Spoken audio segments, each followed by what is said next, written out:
episode of Inside the Recording Studio. I am Jody Whitesides, and with me, as always, is Mr. Chris Hallstrom. How are you today, Chris? Good morning, Jody. I am doing as well as I can, considering that my daughter is about to move away to college. So, yeah, and not to get too personal there, but so that it's been a little bit of a stressful week, shall we say. Mm-hmm. Yeah, apart from that, doing all right. How about yourself, man? I'm in good health at the moment. I am not going to complain. Good.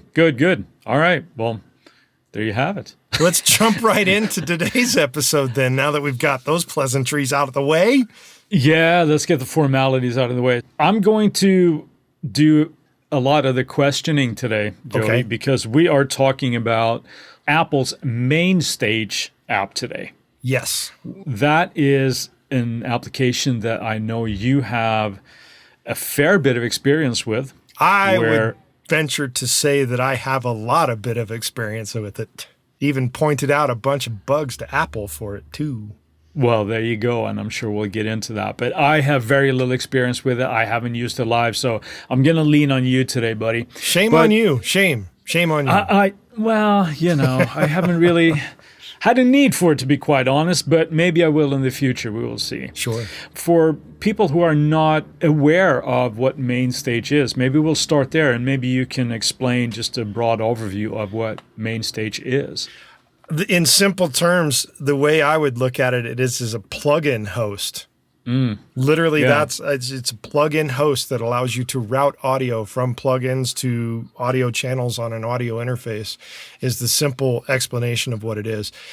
The other explanation that I would give it is it's like a DAW minus the complex arrange page that you would get, where you can do all these multiple different things all at once in terms of audio recording, and MIDI data and all of that is not quite the same in MainStage because it's not meant as an audio recording device. Even though it has that capability, it's not the same as a multi-track tape player when it's doing it.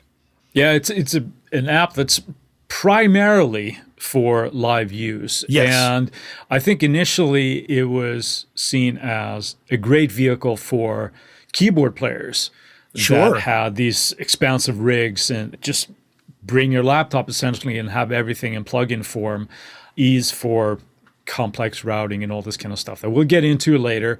But it's essentially an application to help you transfer whatever you may have used in the studio or not, but to the live stage to run everything that we're about to get into. So it's a handy application, and I think you have said nothing but good things about it, at least in its current incarnation. I think it had a little bit of growing pains, but there were some growing pains as it was getting to the level that it's at now. But now it's a very handy, capable machine. Although there's one massive oversight that will never be fixed, unfortunately. Oh, okay. Well, maybe we'll touch on that. Well, I guess it's bad for me to say never. It's not that it's never. It's that it's not on the roadmap in any way, shape, or form that I'm aware of. Right, but if it's the issue that I think it is, and you'll have to expand on it later, but I think that relates a little bit to some pretty advanced and somewhat esoteric use. Yeah, I would call it extremely advanced. Yeah. Okay, so who is this good for? Well, I mean, we've touted now that it's a pretty cool application, but who would you strongly recommend it to? Guitar players, bass players, keyboard players, even vocalists. Yeah? Yeah. There's like essentially 3/4 of a band right there. Okay, so let's start with the top of the list there. Why is it good for guitar players and bass players? From my standpoint, and I think from your standpoint as well, when you are playing in the studio, we tend to do everything direct using plugins to recreate the concept of live amplifiers and cabinets and all that to create guitar sounds and bass sounds. You can do the exact same thing using MainStage and do it live, and then you're not carting around giant stacks. You don't have to cart around tons of foot pedals. All this stuff is essentially built in. Anything that you can use in a DAW and recording environment, digitally speaking, you can use in MainStage. Yeah. It's a flexibility thing. Yeah, very flexible. Where we've talked about the pros, obviously, of using amp emulations and things in your DAW as opposed to a big tube head or whatever your choice of amp is. You can now have the same flexibility live, and especially today where you might be an act that is not necessarily flying everywhere and have everything that you want, it can be very beneficial to have that flexibility just in your laptop. Right. So you have a lot less gear to kind of lug around. I think it's the next step in a generation beyond the quote unquote fly rig that you might get from, say, SansAmp or Helix. Even though Helix is very advanced in what it can do, and it can do a lot of different guitar sounds, speaking strictly from a guitar player and or bass player standpoint, if you're in a cover band, so to speak, you probably need a vast variety of sounds depending on the type of cover band that you are. And in that regard, some of these fly rigs don't have that giant, vast array of sounds. But MainStage with a laptop and an audio interface, bingo, you have it. You can create pretty much any sound under the sun you could ever think of for guitar sounds and for bass sounds, and you have them all right there in one small compact form. And of course, you're also not tied down to one manufacturer. This is not, so if people are thinking that this is not just Logic or Apple plugins, you can use any third party in this, so that if you have your favorite emulation that you like to use, but it's not a Line 6 if you have a Helix, or it's not a built-in Apple thing, you can use plugin lines, you can use your Neural DSP, anything is available to get loaded in. Studio Devil, Native Instruments, whoever. Right. Any AU or VST, because it does it do VST, or is it AU only? It's AU only in terms of MainStage. Right. Okay. So it's the same as Logic for that. But most major plugins, I would venture to say, that are pretty much all platforms now. Right. So, okay. So the same applies to keyboard players as well, because any synth sound that is an AU is now available to you to play live. Right. In terms of creating sounds and whatnot for the cover bands. Let's say you need the old Bon Jovi She's a Little Runaway sound for the keyboards. I'm sure somebody's got a patch for that. You can grab it. You get that synth sound. Your controller can now play that sound. It makes it very simple in terms of synths as well, to be able to route any synthesizer sound that you can think of in soft synths will play through MainStage as long as they're AU. And the same, of course, for if you're with your own compositions there, if you have your own tracks and that you did on an album 5 years ago, you can just pull up that channel strip and load that in. Yes, strictly speaking, if you're using software synths or software keyboards. That of course, yeah. But and with vocalists, they can create the input for their mic, and then they can set up whatever special effects they want and run those effects through MainStage live or in the studio as well. And if they want real-time effects on those things, they can do that using MainStage. Right. I remember Nine Inch Nails actually used to do this on at least one tour where they were running MainStage. Yes, they did. And you can see Trent very clearly. He has like a controller on his mic stand that he controls the delay with. If you go on YouTube and look, I can't remember which tour it was, but it was 5 or 10 years ago, where he's triggering his delay and everything through MainStage just right there on his mic stand, as opposed to being dependent on the sound guide to trigger that. So, and if we talk about like also another fairly large act that plays quite regularly with this stuff, that would be Billy Joel. His keyboard player, right, David Rosenthal, uses MainStage to house the entire Billy Joel catalog.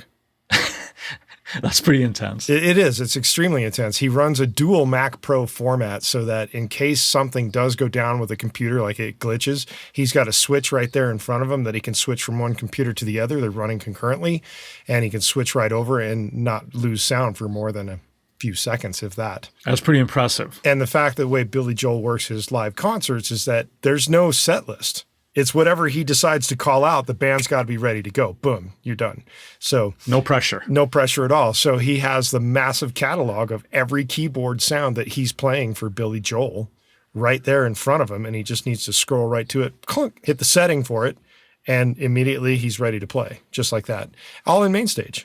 That's pretty cool. Yeah, so I mean, it's a fantastic tool for live performance. I think some people might get the idea that this is only for sort of triggering loops or anything like background tapes, or if it's like backing vocals or anything on tape. And sure, you could use it for that, but I think that's also taking a very limited view of what it actually is that it can do. Sure. It's great for people that want to be a one-man band because, as you just mentioned, it does have the capability of playing audio back at the same time. And you can set up multiple channels of audio as well to play back on these plugins called the playback plugin, where you can set up all of your additional sounds. Like you could set up a drum track, a bass track. Let's say you're just a solo singer guitar player that wants to have an entire band behind you without the band. You could do this with MainStage. Yeah. Or any kind of karaoke type situation where you want anything but you, and then you can do everything live and everything else is on a playback setup. It's not just that, but it also does have the ability to do live looping as well, a la kind of like the Ed Sheeran and the other foot pedals that do that kind of thing. It's not quite as advanced as something as, say, Mobius that was around a few years back and no longer available, but there's other live loopers that if they're in AU format, you could still use them as a plugin inside MainStage and go way beyond MainStage's built-in looping ability. So you're talking about the instance now of recording something on the spot, having it loop, and then being able to play to it, add Correct. more elements to it, and so forth. Yes. Yeah, so that's pretty cool. I was thinking when you were talking about keyboards here as well, where it obviously does the same kind of thing for keyboard players, where when you have, let's say that your old precious Juno that's sitting in your studio and you really like that sound, right? But you might feel a little bit uneasy taking that on tour. But now with everything like Arturia or Softtube, is it? I think that or Rolling Cloud. Like, you can get Rolling Cloud. Any of those that have those emulations now, you could presumably take them on the road, as it were. Yes, you can. And all you need is a controller to control it. You get the Rolling Cloud set up and you've got whatever Juno version of the keyboards that they have, which is everything they've ever made in Rolling Cloud. And your controller will now play Juno sounds or any of their synth sounds from Roland if you want to do that. So that's pretty cool. So before we get into a little bit more, perhaps deeper functionality of it here, but can you describe sort of like the workflow that you go into? Let's say that you're a guitar player and you're going to try this out. You've decided to leave your tube rig at home and you're going to go for it. You're just going to go laptop. How would you go about doing that, setting up your sounds, and what gear do you need to bring and that kind of thing? Well, the very first thing you need is some sort of laptop or Mac Mini, maybe even an iMac if you really want to haul something a little larger around, to be able to run MainStage in the first place. The second thing you need is an audio interface with at least one in and one out. There's a vast majority of audio interfaces out there that are 2 in, 4 out, so that's not something you really need to worry about a whole lot. Right. Because obviously if you're running stereo effects, you're going to need 2 out. Yes, kind of thing. You'll need 2 outputs. Yeah. And the idea there is that's as simple as you get. You get a laptop and an audio interface or a Mac Mini and an audio interface, and you're good to go when you connect them up. And you can run the software. You'll be able to take sound in for your guitar, and you'll be able to route sound out on the output. In terms of the stuff in between, you need plugins. Now, MainStage comes built in with all of the guitar plugins that you get from Logic and Apple, but you can also go third party. You can go with Native Instruments. You can go with Line 6 with both either their Pod Farm or their Helix setup. You can go with Nimbrini. You can go with Plugin Alliance amps. You can go with UA amps. You can go with Studio Devil amps. Any amp situation that you want to bring into, as long as it's an AU format, you can use. Then you just treat it much like you would your regular hardware setup. You've got your input coming in. You've got your channel strip or strips, as the case might be, of how you're setting up the plugins in what order that you want them to go in. And then you can route things either like you would in a hardware setup live on a stage where you've got your amp and you might have an effects loop in front of it and an effects loop after it, and then the cabinet. And if you're running software like MixIR from Redwires, then you can choose what kind of microphone on what kind of cabinet. much like you would in a recording situation when you're doing it direct in a studio and using a DAW. It's almost exactly it is exactly the same thing. That allows you to create any setup that you can imagine. Then inside the software itself, you can set up the way you want the software to look when you're performing on the screen. So you have flexibility in terms of the user interface to make it look kind of the way you want. You can do a lot of things. But it's for, you can essentially create access to anything that you might want to control. If it's, general controls on an amp, if it's a wet, dry send, you can use anything like that. That brings me to another question here that I think is an important one when it comes to guitar players here especially. But that is how you interact with it. Right. So you can, of course, just if you have, this is my sound for song A and this is my sound for song B. But we all know that guitar players don't necessarily work that way. It's like, I'm getting a little bit more of a reverb. I have a certain sound on the verse and then I go into a dirty kind of sound, that kind of thing. So it's not practical to do this on a touch screen or whatever, which you could do if you're walking up to your laptop. So if you got a buddy running it, that's one solution, right? But also there are MIDI pedals that can do this for you. So you get the same sort of tactile feeling of switching in between patches, or if it's turning virtual boxes on and off, right? Yes. You went as far as to build your own, but do you have any experience with those MIDI controllers or not so much? Yeah, I do. But let's take a quick word from our sponsors, and I'll speak about it when we're back. All right. So the question was, do I have experience with the MIDI controllers? And the answer is yes. Most guys, I'm going to posit, are using simple setups in that any general stomp boxy MIDI pedal will actually work for them. Then there's other guys that need stuff that's way more complex. Like I could literally take the Edge's guitar rig, that gigantic thing that he has like multiple amps and 3 different like gigantic pedal boards and everything. I could reduce that to MainStage with one MIDI controller and save them hundreds of thousands of dollars in transportation costs. But he doesn't care about that because he's the Edge. Of course. He doesn't care about that. He is the Edge. But at the same time, it could be done. Generally speaking, as you were saying, you set up your sounds, whether if you're using one guitar sound throughout the entire song, then you really don't have to worry a whole lot about switching systems and switching setups.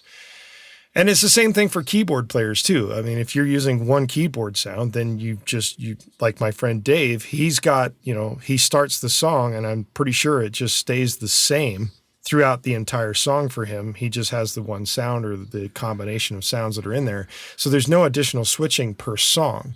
However, some guys, as you mentioned, are going to have different sounds for the verse. They're going to have different sounds for maybe the pre-chorus or the chorus or whatever section's coming up next. That's when a little MIDI foot switcher is going to come in handy because you can set up patches.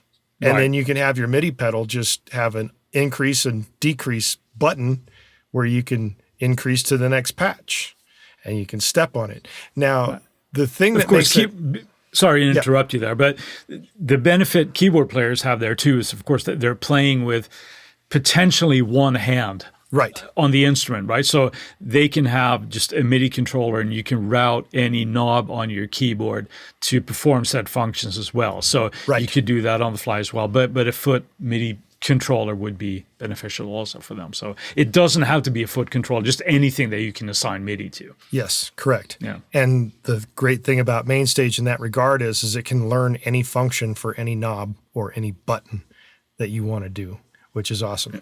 Now, one of the things that I find to be a major benefit for using MainStage, especially live, is for the guys that have these giant rigs where they go to someone like Bob Bradshaw to build these ridiculously big rigs that can carry out a sound over a patch switch. It used to be a very complicated thing that required multiple amplifiers, multiple versions of pedals, and a very sophisticated switching system. In MainStage, it's not difficult. I mean, it can be difficult, but it's not difficult as the way it used to be, in that you can set up a patch that if you want to go from one sound to the next and not have the sound carry over with a reverb or a delay or whatever the effect is that might transfer over. You can tell it to stop immediately on a patch switch, or you can tell it previous patch continues to play out its effects as the new patch is already switched to. Yeah. You have options there. There's other options that are extremely difficult in the hardware world where, say, you might have a song that switches from clean to dirty, but instead of it being a hard switch, it's like a volume pedal switch. Right. And you can set it up in MainStage to work on a MIDI volume pedal situation where you're using a live controller to be able to rotate from the clean to the dirty and back with an expression pedal instead of a patch switch. So there's really complicated things that you can do. And MainStage makes it rather easy. To me, that's one of the great things about it. It's a cool tool. It certainly isn't a toy that can enable you to do some, like you said, some pretty complex things. Yes. In a live situation where you might want to just focus on the performance. And now, one thing I wanted to ask you, and I'm not sure if it does at this incarnation, but can you, in the band environment, and you're running a click that might be going to the drummer, you're running some kind of time code, can you assign it to do patch switching at a certain time code so that you don't have to worry about it? So it automatically does it. The answer is yes and no. MainStage cannot do it internally, which is unfortunate. And the reason for that is the glaring thing that I mentioned at the top of the episode, in that MainStage does not have a timeline. Okay. There is a MainStage user on the Logic user group boards who has created a script that can simulate the concept of a timeline, and then it will automatically do switching for you within MainStage itself. But it's rather complicated, and it's not necessarily accurate.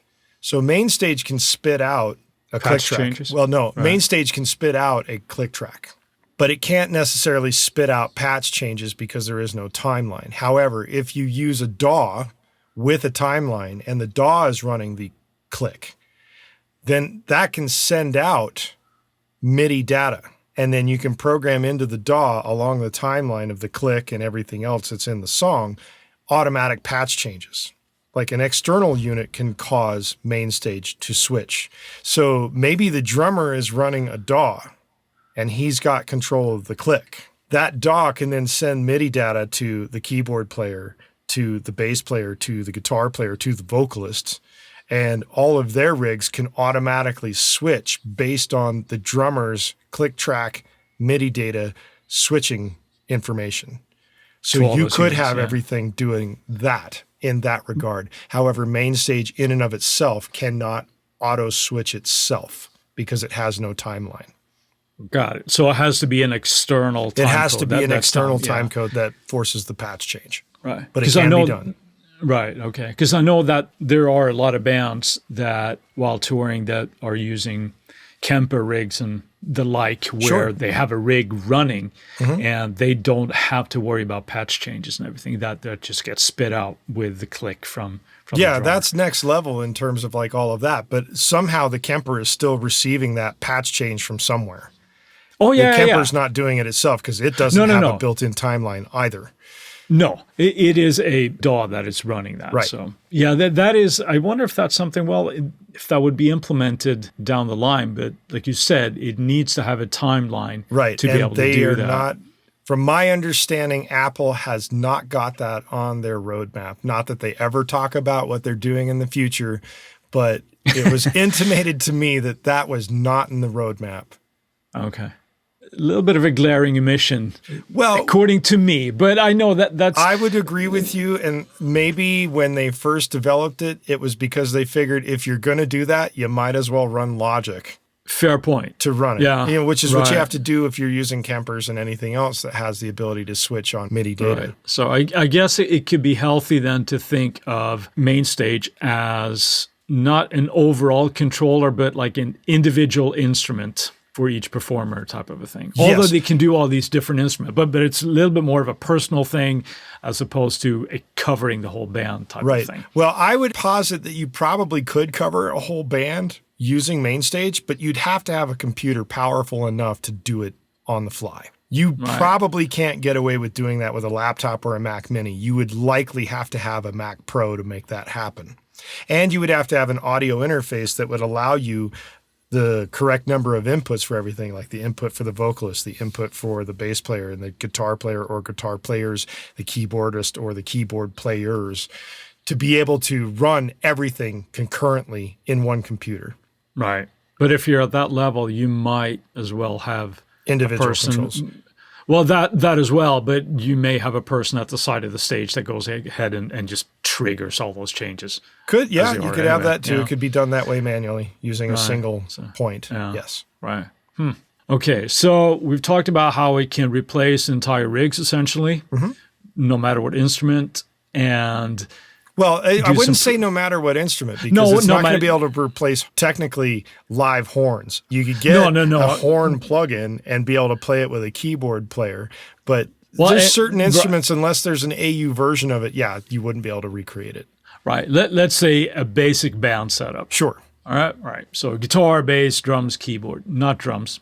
So basically we're talking like a basic band setup. I would say that you could do drums. As long as you could trigger drums using a Roland V drum kit or some other electronic kit, and then some sort of sample plugin that hopefully doesn't have a ridiculous amount of latency. You could certainly do that, because MIDI is pretty darn fast. Call Christopher again. Let's see what his thoughts on it is. So it is a creative tool. What about, primarily for live use here, obviously, but what about, can you see a function for it to use MainStage in the studio? Yes, I actually can. Not too long ago, I created a guitar patch that is pretty darn complex. There's a lot of sounds going on in it. It's 3 different amp layers, multiple effects all going on at once, and it chews up a fair amount of CPU to do so. You think you're the Edge or something? What's going on? No, not exactly. It just was fun to create this really rich sonic sounding guitar sound. It was like, I think this will be fun, so I created it. And realized at that point that if I were trying to play it with the playback of a whole bunch of tracks while tracking multiple tracks in and of itself in a studio environment, the computer handling everything would probably be a little bit upset in a few spots here and there. So offloading that onto MainStage, creating the exact same setup, would offload the processing of the studio machine from doing it. I could still run a direct out so that the studio machine has the original direct out sound, and then I could also run multiple outs for additional audio for the actual audio that's coming out of MainStage. So it could be, in a sense, reamping and amped at the same time, so to speak, which is something we've discussed in some of the guitar episodes. In the studio, it's not a bad idea to actually have a direct signal in case something ever needs to be reamped. Right, yeah. Well, I guess that's a cool thing. And I guess if let's say that you're out on the road and you're running MainStage and you find yourself in your hotel room with some time and you're getting inspired, you can write all these patches that you might use when you get back to your studio situation. Sure. Right? So, and vice versa. Yeah. You can create a patch in the studio if you're using it straight out of the DAW. You can say, specifically the DAW has to be Logic in order to save the channel strip and patch quote unquote situation.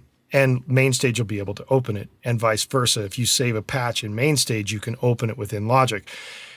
If you're using a different DAW, say you're using Ableton or you're using Cubase or Luna or some other DAW, you can set up your channel strip there, but then you'd have to recreate that channel strip within MainStage. It's not something that would save and transfer between the DAW and MainStage at that point. Yeah. Still very doable, but that's it's a handy thing. It can be used in the studio as well. It's not the main function, obviously. Right.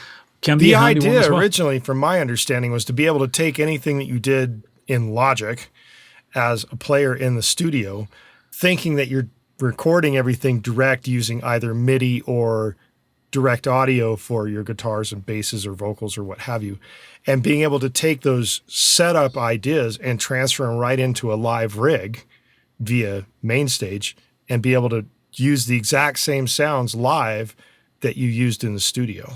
Okay, so there's that. Now, another use for MainStage, I think was probably one of the initial ideas as well, and you correct me if I'm wrong, but if you are, let's say, a singer-songwriter, to have sort of like a backing band type of a thing running as a loop in MainStage as well. So you could trigger that. Let's say that you have a stand-up bass and perhaps a small drum loop going on while you're playing guitar, singing, that type of thing, or piano, whatever it happens to be. So there's various ways that you can do it, stuff as well.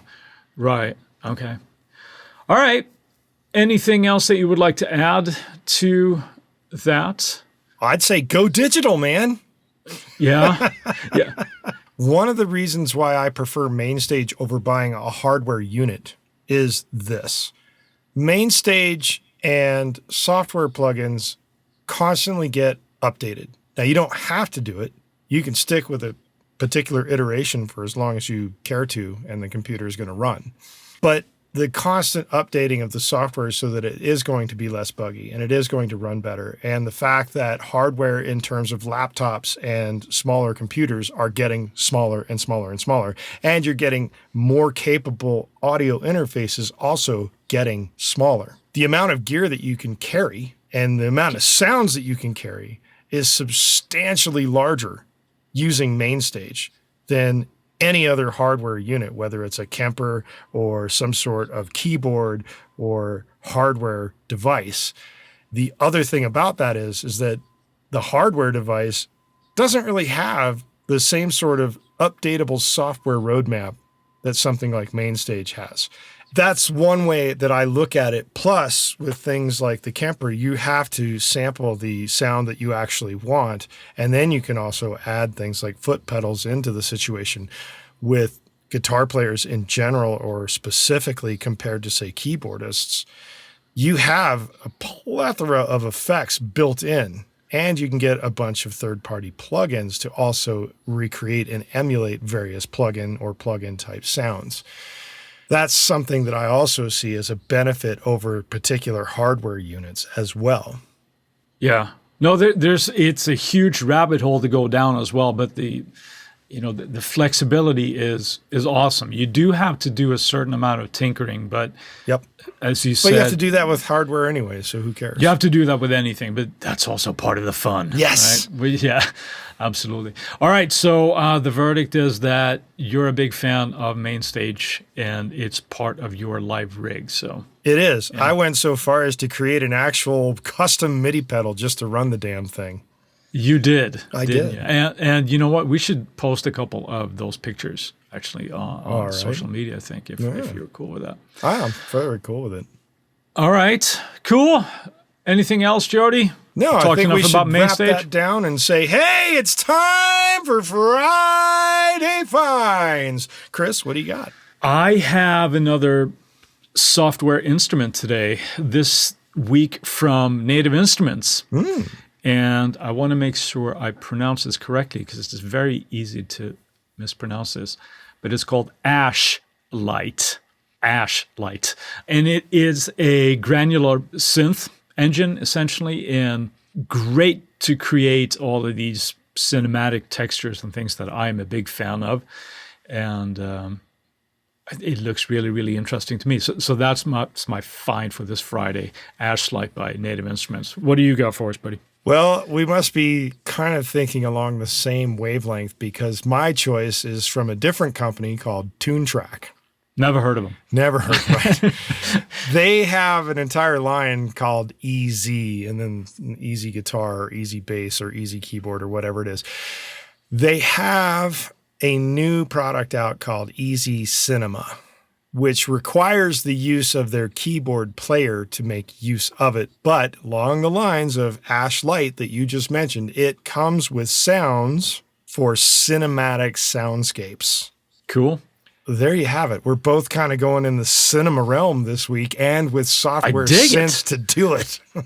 Awesome. I dig it. I'm in. Rock on. So yeah, mine's the TuneTrack Easy Cinema is my choice of this week. While we've got your attention, we would like to ask you to go to the website insidetherecordingstudio.com and sign up for our email list. Doing so will get you automatically entered into any giveaway that we are currently doing. Plus, you get weekly reminders about the tips on Tuesdays and the week's episode that just came out so you don't miss any future episodes. In addition to that, if you send us an email at goldstar, GOLDSTAR, at InsideTheRecordingStudio.com with the words Go Digital, you'll get something back in your inbox. If you have a topic of suggestion for us to explain in a future episode, contact us at the contact page at the website, and we'll put it into rotation for consideration. With that, see you next week. Have a good one, Jody.